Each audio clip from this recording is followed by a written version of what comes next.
Capítulo 20. E depois que cessou o alvoroço, Paulo chamou a si os discípulos e, abraçando-os, saiu para a Macedônia. E, havendo andado por aquelas terras, exortando-os com muitas palavras, veio à Grécia. E, passando ali 3 meses, e sendo-lhe pelos judeus postas ciladas, como tivesse de navegar para a Síria, determinou voltar para a Macedônia. E acompanhou até a Ásia Sópater, de Bereia e dos de Tessalônica, Aristarco e Segundo, e Gaio de Derbe, e Timóteo, e dos da Ásia Tíquico e Trófimo.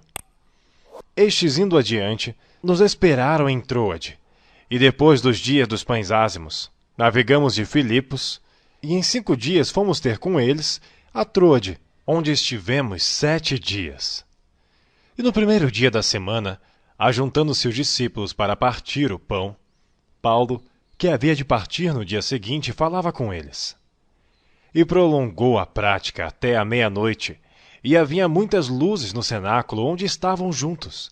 E estando um certo jovem, por nome Eutico, assentado numa janela, caiu do 3º andar, tomado de um sono profundo que lhe sobreveio durante o extenso discurso de Paulo, e foi levantado morto. Paulo, porém, descendo, inclinou-se sobre ele e, abraçando-o, disse: Não vos perturbeis, que a sua alma nele está.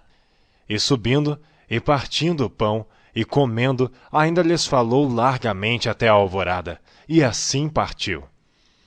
E levaram vivo o jovem, e ficaram não pouco consolados.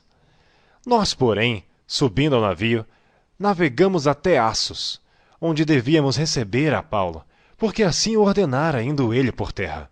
E logo que se ajuntou conosco em Assos, o recebemos e fomos a Mitilene. E navegando dali, chegamos no dia seguinte defronte de Quios. E no outro aportamos a Samos, e ficando em Trogílio, chegamos no dia seguinte a Mileto. Porque já Paulo tinha determinado passar ao largo de Éfeso, para não gastar tempo na Ásia. Apressava-se, pois, para estar, se lhe fosse possível, em Jerusalém no dia de Pentecostes. E de Mileto mandou a Éfeso a chamar os anciãos da igreja.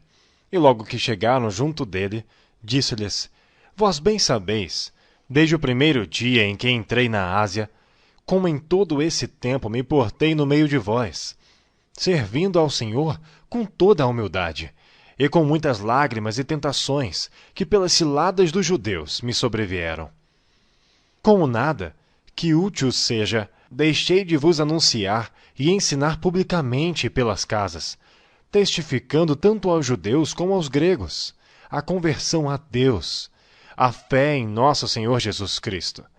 E agora, eis que ligado eu pelo Espírito, vou para Jerusalém, não sabendo o que lá me há de acontecer, senão o que o Espírito Santo de cidade em cidade me revela, dizendo que me esperam prisões e tribulações. Mas em nada tenho a minha vida por preciosa, contanto que cumpra com alegria a minha carreira, e o ministério que recebi do Senhor Jesus, para dar testemunho do Evangelho da graça de Deus.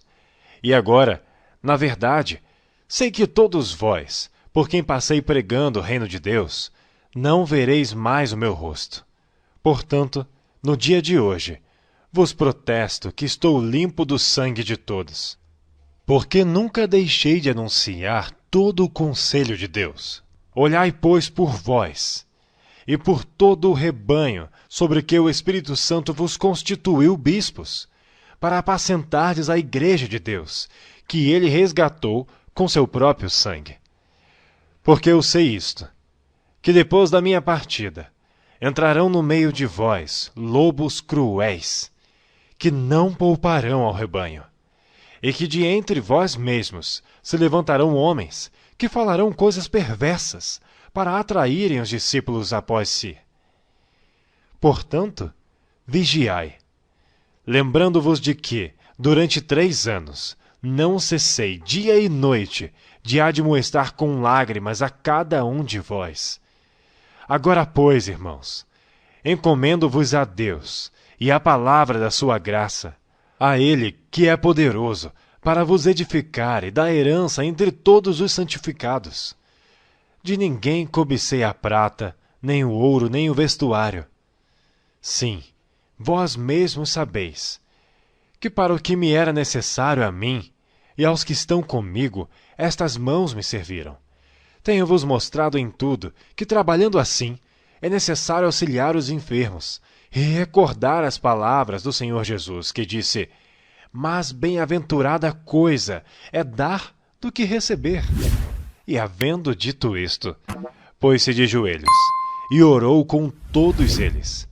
E levantou-se um grande pranto entre todos, e lançando-se ao pescoço de Paulo, o beijavam, entristecendo-se muito, principalmente pela palavra que dissera, que não veriam mais o seu rosto. E acompanharam-no até o navio.